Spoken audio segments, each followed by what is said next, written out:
Hello students, welcome to my channel care education. यहाँ मैं आपको आज डिस्कस करने जा रहा हूँ जो क्लास 10 की जो सेकेंड वाली बुक है डेमोक्रेटिक पॉलिटिक्स, उसकी फर्स्ट चैप्टर जो है पावर शेयरिंग, वो मैं आज आपके साथ डिस्कस करने जा रहा हूँ। तो आइए अपना चैप्टर स्टार्ट करते हैं।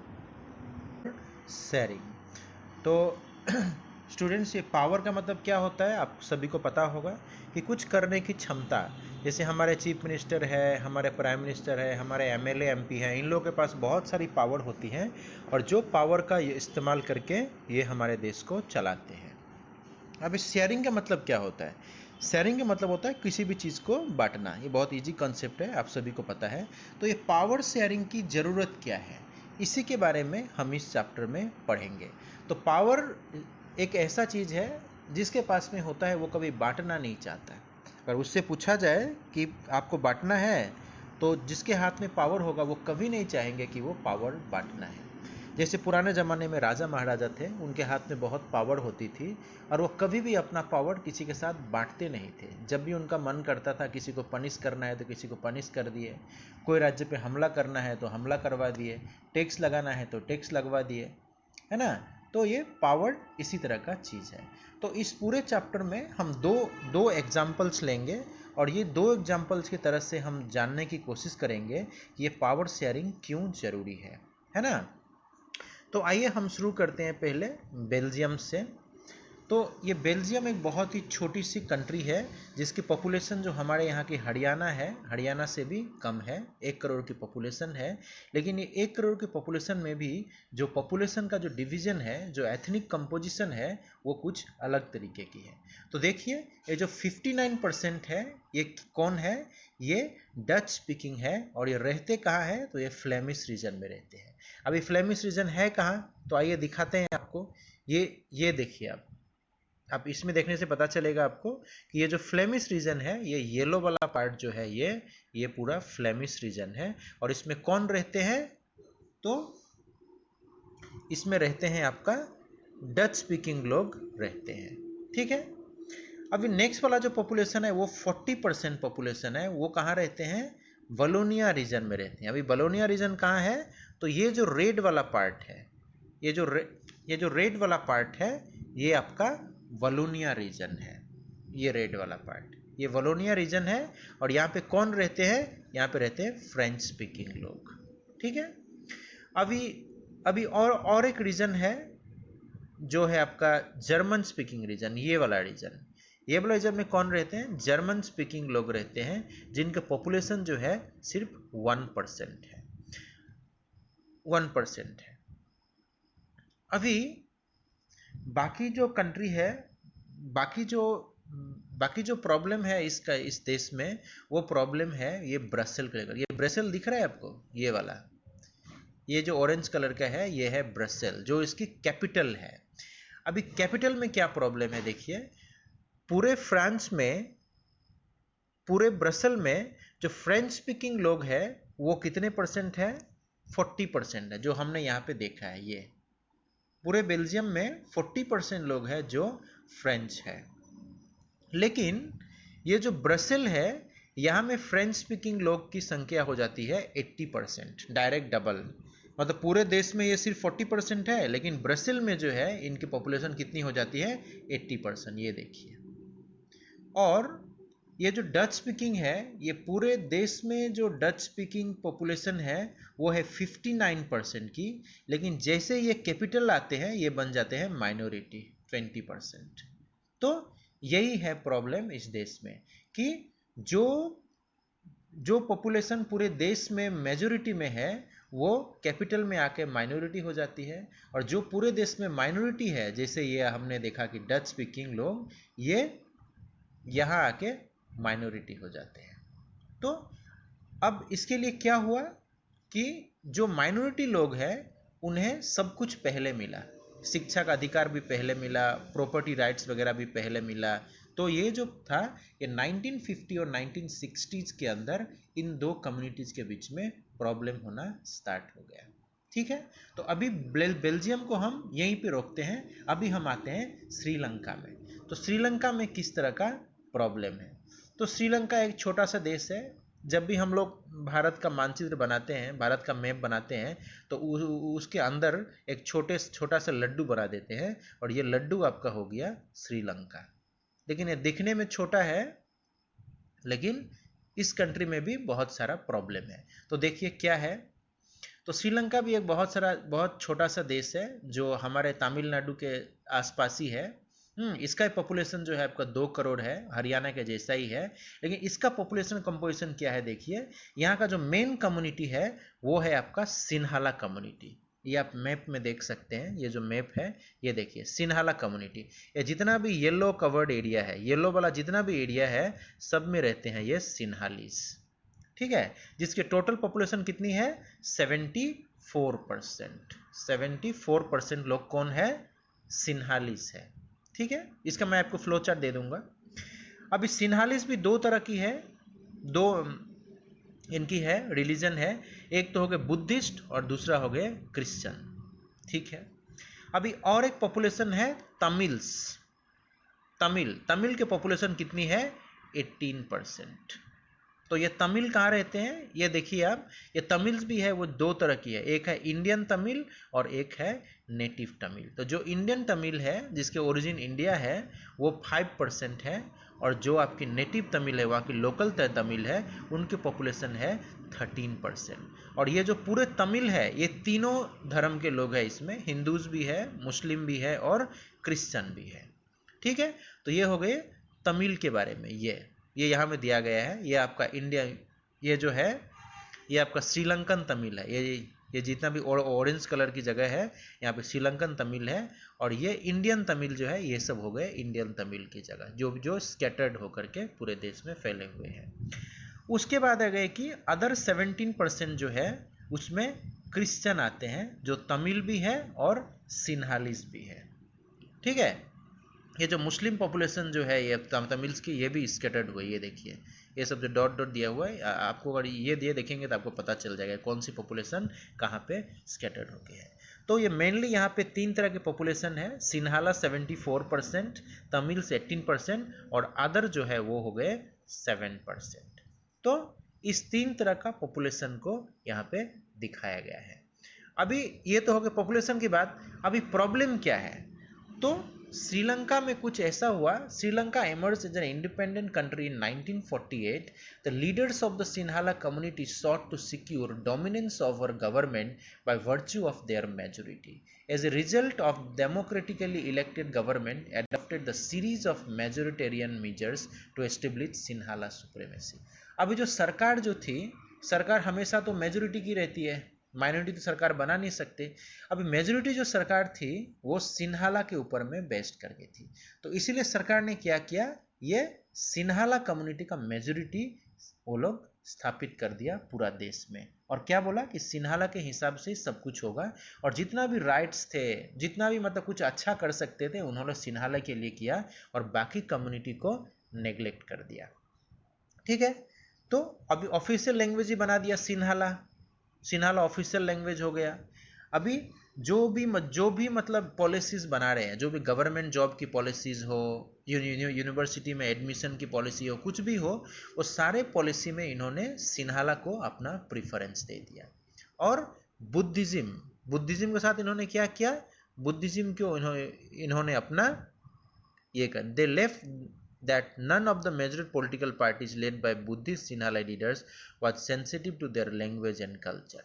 They felt that constitution and government policy denied them equal political right.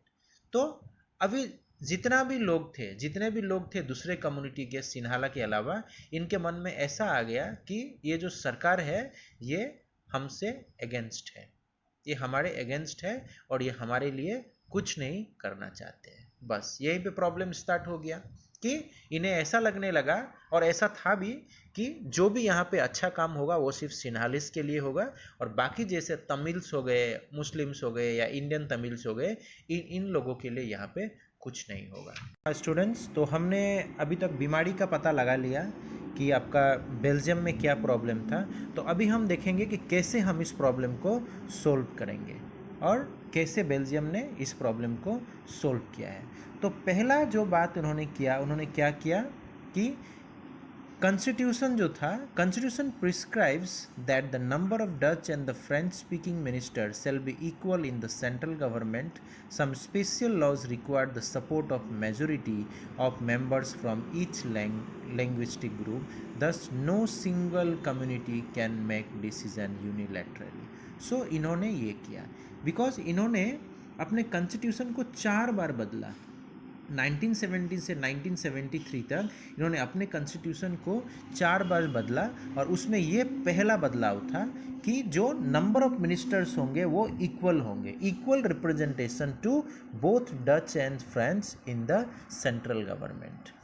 दूसरा इन्होंने क्या बदलाव किया कि power shared with state government. जो पावर जो था वो सेंट्रल गवर्नमेंट और स्टेट गवर्नमेंट दोनों ही शेयर करेंगे. तीसरा उन्होंने क्या किया था कि ब्रसेल का जो है वो सेपरेट गवर्नमेंट होगा और दोनों कम्युनिटी मिला करके वो सरकार होगा. The French speaking people accept equal representation in Brussels because the Dutch speaking community has accepted equal representation in central government. देखिए अभी सेंटर में अगर जिसने ये बात माना, अभी ब्रसेल में भी उन्हें वो बात मानना पड़ेगा. तो ये 2 तरह का प्रॉब्लम हुआ. जैसे पूरे देश में अभी इक्वल रिप्रेजेंटेशन हो गया तो डच स्पीकिंग को वो बात मानना पड़ा, और अभी ब्रसेल में भी अगर हो रहा है तो वो फ्रेंच स्पीकिंग को मानना पड़ रहा है कि इक्वल रिप्रेजेंटेशन. तो बोथ सेंट्रल गवर्नमेंट और ब्रसेल दोनों में ही जो सरकार बनेगी वो दोनों कम्युनिटी का इक्वल रिप्रेजेंटेशन होगा. तो ये तीसरा चेंज था. चौथा चेंज क्या था, बहुत ही इंटरेस्टिंग चेंज, जो 2 तरह की सरकार तो होंगी, एक स्टेट गवर्नमेंट और एक सेंट्रल गवर्नमेंट, और तीसरा जो होगी वो क्या होगी, वो होगी कम्युनिटी गवर्नमेंट, कि अपना अपना कम्युनिटी को अपने आप चलाने की सरकार, कम्युनिटी गवर्नमेंट जिसको हम लोग बोला जाए. तो इस तरह से बेल्जियम ने अपना मॉडल अपनाया और बिना किसी खून खराबे के इन्होंने अपना प्रॉब्लम एक झटके में सॉल्व कर लिया, चुटकी बजा के. ठीक है, तो क्या क्या प्रॉब्लम था, क्या क्या इन्होंने सोल्यूशन निकाला उसका. इन्होंने 3 सोल्यूशन निकाला. पहला सोल्यूशन था कि इन्होंने अपने कॉन्स्टिट्यूशन को बदला, 4 बार बदला. और क्या क्या 4 बदलाव थे कि सेंट्रल गवर्नमेंट में equal number of ministers from both the community, Brussel में भी 2 तरह की सरकार, सेंट्रल गवर्नमेंट और स्टेट गवर्नमेंट दोनों ने अपना पावर को शेयर करना शुरू किया, और चौथा था कि कम्युनिटी गवर्नमेंट. तो इस तरह से इन्होंने चार तरीके से अपना प्रॉब्लम को सॉल्व किया और फिर कंट्री में कोई भी प्रॉब्लम नहीं रहा. अभी हम देखेंगे कि श्रीलंका में क्या हुआ. क्या श्रीलंका ने भी ऐसा ही कुछ अपनाया, श्रीलंका में ऐसा कुछ अपनाया कि नहीं अपनाया. देखिए श्रीलंका ने क्या किया, श्रीलंका ने तो ऐसा किया नहीं. श्रीलंका ने मेजोरिटी को बढ़ावा दिया और माइनॉरिटी को उन्होंने दबा के रखा, जिसके फलस्वरूप क्या हुआ कि श्रीलंका में प्रॉब्लम स्टार्ट हुआ. श्रीलंका में जो माइनॉरिटी थे उन्होंने मूवमेंट स्टार्ट किया, और जिसके फलस्वरूप क्या हुआ, देश में, कंट्री में सिविल वार आ गया. देखिए कंट्री में जो था वो सिविल वार हो गया और बहुत सारे लोगों की जाने गई वहाँ पे. और जिसके चलते क्या हुआ कि श्रीलंका का जो इकोनॉमिक डेवलपमेंट था, श्रीलंका दिखने में भले ही छोटा हो लेकिन जो श्रीलंका का जो इकोनॉमिक ग्रोथ है वो इंडिया से भी बहुत ऊपर है. और जब ये सिविल वार हुआ तो उन्हों को इकोनॉमिकली उन लोगों को बहुत झटका लगा और कंट्री का जो इकोनॉमी था वो बहुत डाउन हो गया. तो हमने 2 तरह का सिचुएशन देखा. हमने श्रीलंका में देखा कि उन्होंने प्रॉब्लम को क्या किया, उन्होंने प्रॉब्लम को और बढ़ाया, उन्होंने मेजोरिटी को ज़्यादा पावर दिया, माइनॉरिटी को दबाया, जिसके फलस्वरूप क्या हुआ, माइनॉरिटी ने मूवमेंट स्टार्ट किया, तमिल ने, और बाद में ये सिविल वॉर का रूप लिया. और बेल्जियम ने हमने क्या देखा, उन्होंने अपने कॉन्स्टिट्यूशन को 4 बार बदला और 4 बदलाव लाया, जिससे क्या हुआ कि बिना किसी खून खराबे के कंट्री का प्रॉब्लम सोल्व हो गया. तो इस 2 तरीके से हमने देखा कि पावर शेयरिंग क्यों ज़रूरी है ना. अभी हम लोग देखेंगे कि पावर शेयरिंग ज़रूरी क्यों है, किस लिए पावर शेयरिंग की ज़रूरत पड़ती है, कि ये पावर शेयरिंग की ज़रूरत क्यों है. देखिए स्टूडेंट्स, मैंने इसका फ्लो चार्ट बनाया है, वो वीडियो के एंड में मैं आपको दिखा दूंगा. उसमें आपको हर एक पॉइंट्स की अच्छी तरह से याद रखने में आपको हेल्प होगी. तो देखिए यहाँ हम देखेंगे कि ये पावर शेयरिंग क्यों ज़रूरी है. तो सबसे पहला कारण है पावर शेयरिंग की कि ये कॉन्फ्लिक्ट्स को रोकता है. दो ग्रुपों में कभी भी ये झगड़ा होने नहीं देता। अगर पावर शेयर होगी तो ये कभी भी मतलब कन्फ्लिक्ट नहीं होगी देश में। जैसे हमने श्रीलंका के केस में देखा, अगर वहाँ पे पावर शेयर हो गया रहता पहले, अगर तमिल्स और सिन्हाला के बीच में पावर शेयरिंग हो जाता तो वहाँ पे कन्फ्लिक्ट नहीं होता, सिविल वार जैसी कंडीशन नहीं होती और कंट्री अच्छी तरह से आगे बढ़ता। उसके बाद है कि पॉलिटिकल स्टेबिलिटी। इस पार्ट में आप पढ़ेंगे तो पता चलेगा आपको कि दूसरा कारण है पावर शेयरिंग का कि हमें पॉलिटिकल स्टेबिलिटी, अगर देश में पॉलिटिकल स्टेबिलिटी चाहिए तो पावर शेयरिंग का ज़रूरत है। थर्ड है कि मेजॉरिटी कभी भी माइनॉरिटी के ऊपर रूल ना कर सके, कभी भी माइनॉरिटी को दबाया ना जा सके, बिकॉज किसी भी लोगों के साथ इनजस्टिस नहीं होना चाहिए। बिकॉज अगर कहीं इनजस्टिस होता है तो वही लोग क्या होगा, एंटी सोशल एलिमेंट बन जाएंगे और देश के लिए खतरा पहुंचाएंगे। तो इसीलिए ज़रूरत है कि पावर शेयरिंग होना चाहिए। उसके बाद अगर डेमोक्रेसी है तो डेमोक्रेसी में क्या है कि सबकी सरकार होती है, पीपल्स गवर्नमेंट। तो ऐसा कोई बोला नहीं है कि majorities government, no doubt that जो सरकार होती है वो मेजोरिटी की सरकार होती है, लेकिन मेजोरिटी की सरकार होने के बावजूद भी उस सरकार का काम है कि पूरे देश की जनता को सेम नज़र से देखना।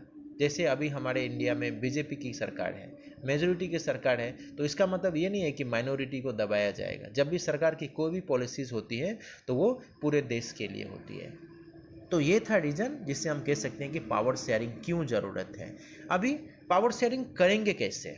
हाँ, ऐसा तो नहीं है कि माता जी का प्रसाद है, आया सबको एक मुट्ठी बांट दिए।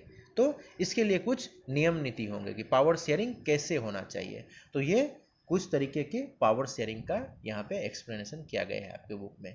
तो फर्स्ट वाला है कि हॉराइजेंटल डिस्ट्रीब्यूशन ऑफ पावर। यहाँ पे क्या होगा हॉराइजेंटल में, कि जो गवर्नमेंट के ऑर्गन है, जो गवर्नमेंट के अलग अलग ऑर्गन है, लेजिस्लेचर, एग्जीक्यूटिव और जुडिशियरी, इन तीनों के बीच में पावर शेयरिंग होना चाहिए।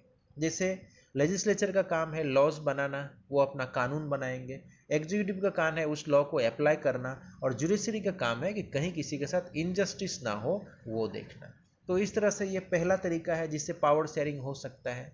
दूसरा तरीका है कि power sharing different levels of government करना। अभी लेवल्स ऑफ गवर्नमेंट क्या होता है स्टूडेंट? तो ये देखो, लेवल्स ऑफ गवर्नमेंट होता है यूनियन गवर्नमेंट, स्टेट गवर्नमेंट और लोकल गवर्नमेंट। यूनियन गवर्नमेंट का मीन्स है कि सेंट्रल गवर्नमेंट कुछ पावर अपने पास रखती है। जैसे देश को डिफेंस को संभालना है तो डिफेंस को संभालने का काम सेंट्रल गवर्नमेंट का है, वो अपने आप करती है। फिर स्टेट गवर्नमेंट का काम है कि अपना स्टेट का इंटरनल मैटर को देखना। जैसे आपका फॉरेस्ट हो गया, एग्रीकल्चर हो गया, इस पे स्टेट जो स्टेट गवर्नमेंट है उनका कंट्रोल होता है। और लोकल गवर्नमेंट का काम हो गया अपना लोकल देखना, जैसे ग्राम पंचायत, म्युनिसिपल कॉरपोरेशन, इनका काम है कि अपने एरिया का डेवलपमेंट को देखना, अपने एरिया में कोई प्रॉब्लम है तो वो देखना। उसके बाद इसके अलावा भी कुछ पार्ट है, जैसे आपका डिफरेंट सोशल ग्रुप।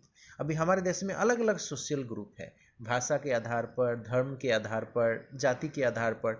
तो इस तरह से है कि उनका अपना अफेयर्स वो लोग खुद मेंटेन करें। जैसे हमने बेल्जियम में देखा कि वहाँ पे कम्युनिटी गवर्नमेंट था, तो वैसे ही हम देख सकते हैं कि कम्युनिटी के भाषा, लैंग्वेज के आधार पर, जाति के आधार पर भी कुछ का कुछ पावर उन लोग को दिया जाए, ताकि अपना मैटर वो लोग खुद ही हैंडल कर पाए बिना दूसरों के हस्तक्षेप के। और नेक्स्ट है कि different political parties and pressure group. ये प्रेशर ग्रुप कौन होते हैं? पॉलिटिकल पार्टीज तो आपको पता है। प्रेशर ग्रुप क्या होते हैं? तो प्रेशर ग्रुप होती है students union, teachers union, lawyers union, doctors union, women's movement, ये सब होते हैं प्रेशर ग्रुप। इनका काम क्या होता है कि सरकार पर प्रेशर डालना। अगर सरकार अपने दिशा से भटक जाती है तो प्रेशर ग्रुप का काम होता है कि वो प्रेशर डाल के सरकार से अपना काम करवाना। और पॉलिटिकल पार्टीज तो पता है आपको, जो रीजनल पॉलिटिकल पार्टीज है वो उनका काम है अपने रीजन में काम करना। सो इस तरह से अगर हम पावर शेयर करेंगे तो क्या होगा, हमारा देश अच्छा बनेगा और बिना किसी प्रॉब्लम के हम देश में रह पाएंगे। जैसे मैं आपको छोटा सा एग्जांपल दे रहा हूँ, जैसे हमारे स्कूल होती है तो स्कूल में कैसे पावर शेयर होती है। एक तो होता है प्रिंसिपल मैम या प्रिंसिपल सर होती है, वो सबसे ऊपर होती है। उनके नीचे होती है क्लास टीचर्स के नीचे कौन होती है? Class captains. तो अगर प्रिंसिपल को पता नहीं भी हो सकता है कि एक पर्टिकुलर क्लास में कौन चल रहा है, कौन सा बच्चा बदमाशी कर रहा है, कौन सा बच्चा सही से क्लास नहीं कर रहा है, तो वो क्लास टीचर को पता होता है। कभी कभी जब क्लास टीचर क्लास में ना रहे तो वो क्लास मॉनिटर को बोल के जाता है कि आपका काम है कि क्लास को मेंटेन करना। तो इस तरह से अगर पावर शेयर्ड होता है तो क्या होता है, हम देखते हैं कि स्कूल में डिसिप्लिन होता है ना, डिसिप्लिन होता है, अच्छी तरह से पढ़ाई लिखाई चल पाता है। लेकिन अगर सोचो अगर सारा पावर अगर प्रिंसिपल अपने हाथ में रखे तब क्या होगा स्कूल का। तो इस तरह से हम बोल सकते हैं कि पावर शेयरिंग का ज़रूरत है एक देश को सही से चलाने के लिए। अभी मैं वीडियो के एंड में आपको फ्लो चार्ट दे देता हूं जिससे आपको हर एक टॉपिक को याद रखने में आसानी होगी। स्टूडेंट्स, जैसा मैंने आपको बताया कि ये मैं फ्लो चार्ट यहाँ पे दे रहा हूँ आपको, जैसे एथनिक कंपोजिशन ऑफ बेल्जियम कैसी थी जिसमें आपको बताया था वो सारा यहाँ पे है, तो आप इस फ्लो चार्ट को बना लीजिएगा। इस एथनिक कंपोजिशन ऑफ श्रीलंका कैसी है, यहाँ पे पूरा फ्लो चार्ट जो है ये फ्लो चार्ट देख के आप बना लेना। और पावर शेयरिंग कैसे किया, हाँ, पावर शेयरिंग इन श्रीलंका में कैसे हुआ, तो मेजोरिटी था वहाँ पे सिन्हाला कम्युनिटी का सुप्रीमेसी एस्टेब्लिश्ड हुआ। उसके बाद सिन्हाला को ऑफिशियल लैंग्वेज बनाया गया। फिर जितने भी गवर्नमेंट की पॉलिसीज थी सब पे सिन्हाला कम्युनिटी का डोमिनेंस बढ़ा दिया गया। उसके बाद में हम देखेंगे कि कैसे बेल्जियम में पावर शेयर हुआ। तो बेल्जियम का जो पावर शेयरिंग हुई वो इस तरह से कि 4 तरीके से हमने देखा कि 4 बार उन्होंने अपना कॉन्स्टिट्यूशन को बदला और इस तरह से उन्होंने अपना पावर शेयर किया। ठीक है, उन्होंने दोनों सेंट्रल गवर्नमेंट और स्टेट गवर्नमेंट दोनों जगह पे इक्वल रिप्रेजेंटेशन दी दोनों कम्युनिटी की। उन्होंने स्टेट गवर्नमेंट को साथ भी अपना पावर शेयर करने की ये के ऊपर विचार किया। और ब्रसेल में भी जो उन्होंने किया वो दोनों कम्युनिटी को मिला के सरकार बनाया गया। और जो तीसरी तरीके की सरकार थी वो थी कम्युनिटी गवर्नमेंट। उसके बाद why power sharing is desirable, ये मैंने डिस्कस किया कि एक कन्फ्लिक्ट को हटाता है, पॉलिटिकल स्टेबिलिटी को बढ़ावा देता है, फिर माइनॉरिटी के ऊपर जस्टिस लाता है, स्पिरिट ऑफ द डेमोक्रेसी है, और ये लेजिटिमेट गवर्नमेंट की स्थापना करने में मदद करता है। ये सारा पॉइंट्स है। उसके बाद कैसे पावर शेयरिंग करेंगे, तो हॉराइजेंटल में आपका ये 3 लेजिस्लेचर, एग्जीक्यूटिव, जुडिशियरी। वर्टिकल में आपका ये 3 union government, state government, local government. उसके बाद सोशल ग्रुप्स, ये 3 आपका सोशल ग्रुप हो गया। और उसके बाद political parties and pressure group. इस तरह से पावर शेयर किया जाता है। सो स्टूडेंट्स, सीबीएसई की किसी भी चैप्टर्स की नोट्स में आई डोंट थिंक कि आपको कोई प्रॉब्लम होगा, बिकॉज नोट्स हर जगह इजीली अवेलेबल है। और अगर आप कमेंट बॉक्स में आप कमेंट करिएगा, अगर आपको नोट्स चाहिए तो मैं नोट्स भी दे सकता हूँ। So thanks for watching. अगर आपको मेरी वीडियो अच्छी लगी तो आप इसमें लाइक सब्सक्राइब दोनों करना और अपने दोस्तों में भी लिंक शेयर करना। Thank you very much.